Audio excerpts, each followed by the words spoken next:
Check out FlipsideGaming.com for all your gaming needs. Use the promo code HEROES to save 10% on all orders over $10 and support the channel at the same time. John from Heroes and Legends, and we got some more Ixalan previews to look at this afternoon. Now, this morning I did a video, but since then there was a Magic Arena preview stream that occurred, and in that stream they showed us some more Ixalan cards, actually a couple really good ones too.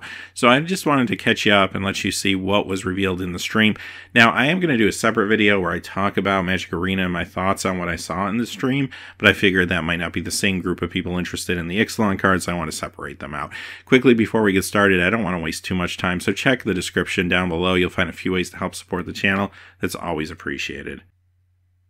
Chart a Course. This is a blue and 1 sorcery uncommon. Draw 2 cards and discard a card unless you attacked with a creature this turn. This is actually a pretty good card. Like, this is deceptively good. When you glance at it, let's say, for example, you don't attack and you play it. You still replace the card and you get to loot. That's okay. But drawing 2 cards for 2, if you did get to attack, is actually really sweet. Now, this wants to be played maybe more so in like the Pirate deck than, say, just a straight-on control deck most of the time, because the Pirate deck is going to be the one attacking in and being more aggressive.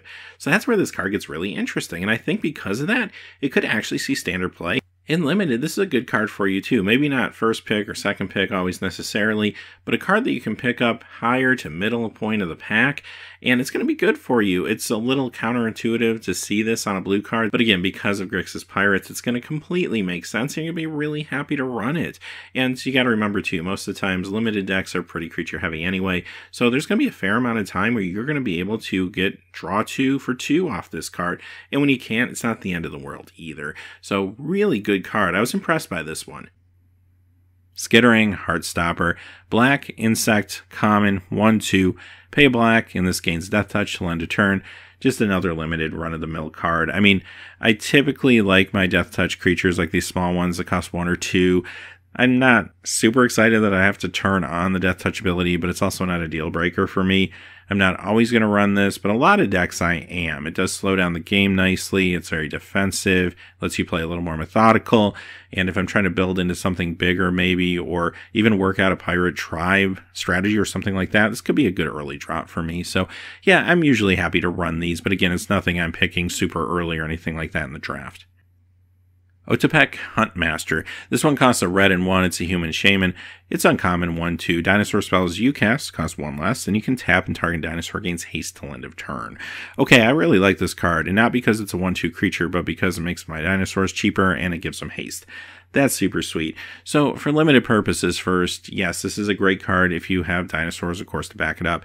Even if you have a few targets in your deck that you want to try to rush them out a little bit faster, this is still a good pickup for you. It may be a good play even in a seal pool with just like 2 or 3 dinosaurs if they're decent ones. It's still a 2-drop. It's a 1/2, not a 2/2 2-drop, but still, I'm pretty happy with it just regardless. Every once in a while, it's going to give me some efficiency, but if I can go all in on that draft dinosaur deck, you're really going to want a copy or 2 of this. It's going to help make that deck much, much more efficient. And maybe you try to pick this up early and force that deck, but more likely you're going to open some bomb dinosaur in pack 1, and then hopefully later in the pack or in pack 2 or 3, you're able to pick up 1. If you're lucky, 2 copies of this at uncommon. That would be super sweet. I do think if that dinosaur deck, which I think will be a Naya dinosaur deck, can make it into standard, well, this will be a part of it.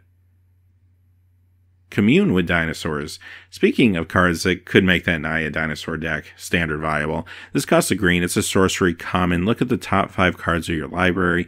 You may reveal a dinosaur or land card from among them and put it into your hand. Put the rest on the bottom of your library in any order. So you're probably somewhat familiar with these commune cards, Commune with Nature, Commune with the Gods. These are always good pickups. I mean, just 1 green, and if you're trying to get a little bit greedy with colors, maybe go in 3 colors, maybe splash in 4, this is a great way to smooth out those colors, especially early on so you don't miss land drops and such.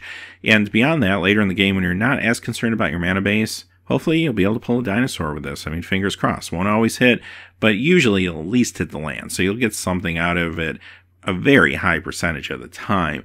That does make it worth playing. And like I said when I first introduced the card, I feel like this is the card that pushed me over the top to think that Naya Dinosaurs could be a thing in Standard.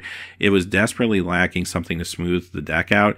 this certainly smooths the deck out. And even in limited, this is still good for you if you're trying to get a little bit greedy with your colors and you want to expedite and hopefully hit that third color or something like that. Grazing Whiptail. 2 green and 2. It has reach, 3/4. It's a dinosaur common. This is just simply a curve filler. It's a good dinosaur, obviously, if you're in that build. But even if you're not, a 3/4 would reach for 4. You'll be happy to play. Not an early pick necessarily. Probably get it middle, even later in a pack, sometimes in draft. Thundering Spineback. This is going to cost 2 green and 5. It's a dinosaur, uncommon, 5/5. Other dinosaurs you control get +1/+1. Pay a green and 3. Create a 3/3 green dinosaur creature token with trample. First, I'll talk about the downside. That casting cost of 7 is a little disappointing. I was hoping we'd see a dinosaur lord, and maybe we still will, that was cheaper for standard purposes. But with that casting cost, I can't really get behind it. There are ways to make the spell cheaper, like we just saw a few moments ago, but those then are too reliant on certain board situations. You don't want to get too deep into that when you're planning a standard deck. So I just don't really see it getting there, unfortunately. With that being said, though, the card is awesome if you're trying to build that Commander Dinosaur deck. This is exactly what those players were looking for, and here it is. I love that mana sink. That is huge for a deck like that. And if for limited purposes, too, card's going to be good for you. This is first pickable, I think, in a lot of packs in draft, even though it's higher end curve. That mana sink and having a 5/5 creature come out of it, even if you have no other dinosaurs, is still pretty good. And if you have even a couple dinosaurs, adding a couple more points of power and toughness to the board for that casting cost just feel really good to me. But I'm really super interested in this mana sink to get me out of stalled board states. Alright, this next one's a transform card. This one's something else. Growing Rites of Itlimoc transforms into Itlimoc Cradle of the Sun. And this costs a green and 2. Legendary enchantment, rare. When this enters the battlefield, look at the top 4 cards of your library. You may reveal a creature card from among them, put it into your hand, put the rest on the bottom in any order. At the beginning of your end step, if you control 4 or more creatures, transform. Transforms into a legendary land that can be tapped for green mana, or add green mana to your mana pool for each creature you control. So basically Gaia's Cradle, but it doesn't hose you if you have no creatures. That's super sweet. So feels like this was a intentional design, obviously a card inspired by Gaia's Cradle. We saw a card earlier that was inspired by Diamond Valley, so maybe that's a theme that we're going to see with some more of these cards going forward. But right now, the big question is, do you think this fixed version of Gaia's Cradle is as good as the original? Well, okay, maybe not as good as the original, but it's still real good, right? And so you got to think about it this way. Any deck that can efficiently transform it and has something to do with the mana is going to want to play this. And that could be in a few different formats. Modern comes to mind right off the bat. I'd like to try this out in Modern Elves. I mean, there's been Legacy Elf builds that use some mana ramp to get things out like Crater Hoof and win that way. Modern decks have tried to do that, but sometimes stumble. I feel like a card like this could make that strategy more viable and more efficient in Modern. I'd like to see how that pans out and at least test it if nothing else. Standard, I feel like this will see Standard play. We have a new set entering the format that is all about creatures and tribal, so I don't think transforming is going to be too difficult in a lot of situations. The big question for me is, what are you doing with all that mana? Because you do have to have a payout for it to make it worth your while. And even if there's no payout that you're super interested in right now, there's still a lot of sets that will come out while this thing's in Standard. So even if it's not in the current meta, this thing will see Standard play at some time. I have no doubt in my mind. Even in Limited, this is going to be good for you. I mean, Limited decks typically have a lot of creatures in them, so transforming hopefully won't be an issue. Again, the big question is, do you have something to do with the mana? There's been some good mana sinks like we just saw a few moments ago. So something like that would be fantastic with this card, for example. Felon Flagship. It costs 3. It's an artifact vehicle, rare 3/3. Pirates you control get +1/+0. Crew 3. And whenever this deals combat damage to a player, that player discards a card. Alright, so standard play? Maybe for a pirate deck. If the pirate deck can get there, I do think this will be in it. Yes, a lot of pirates are 1 power, so this doesn't quite get them to crew the vehicle, but I don't think that matters that much. Just that +1/+0 on all pirates for 3, I think is actually good enough. And then sometimes the crew and the 3/3 and the ability will come into play, and when it does, awesome, but it doesn't always have to. And remember, this isn't legendary, so 2 of these on the board is now +2/+0 for your pirates. That can be pretty sweet too. So this is another card that makes me feel like, yeah, you know what, that Grixis pirate deck might have a chance to get there. We'll see. If it does, this will be in it. Now, beyond that, it's good and limited if you can draft pirates. This isn't great if you don't have a lot of pirates, though. So, like sealed, I don't see myself playing it too often unless I just happen to open the dream pirate pool or something. But if I can draft a bunch of pirates, this is good. I'm probably not first picking this and trying to force pirates. I think it's just too risky to give up my first pick on something like this.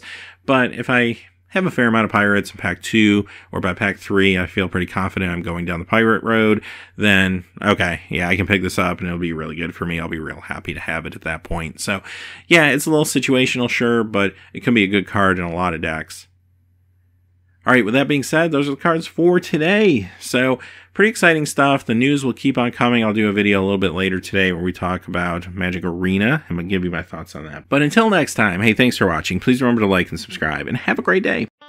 Hey, thanks for watching. This video is made possible by the generous support of viewers like you on Patreon. Check out the description below for links to our Patreon page as well as our Amazon affiliate store, where a small percentage of all sales will also help support the channel. Finally, if you haven't had a chance yet to subscribe, hit that subscribe button so you don't miss any new videos on Heroes and Legends. Talk to you again soon, and have a great day.